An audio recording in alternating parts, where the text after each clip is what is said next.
বিস্তীর্ণ মাঠ এলাকায় সোনালী ধানের গালিচা। ঝিরঝির হাওয়ায় দুলছে মাঠের পাকা ধান। কৃষকের ফসল কেটে ঘরে তুলতে ব্যস্ত কৃষক। নওগাঁয় ধান কাটা শুরু হয়েছে এক জায়গায়। নওগাঁয় এবছর জানুয়ারি প্রথম সপ্তাহে ধান রোপণ করা হয়। আবহাওয়া অনুকূলে থাকায় বাম্পার ফলনের আশা করছে কৃষক।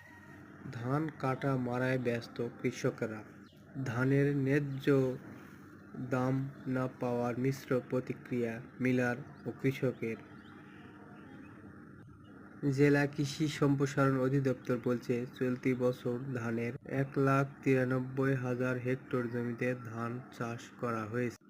সেখান থেকে 12 লাখ মেট্রিক টন ধান পাওয়ার আশা করছে। নওগাঁর ধামরহাট মাঠ থেকে শামীম হোসেন, নিউ টিভি বাংলা।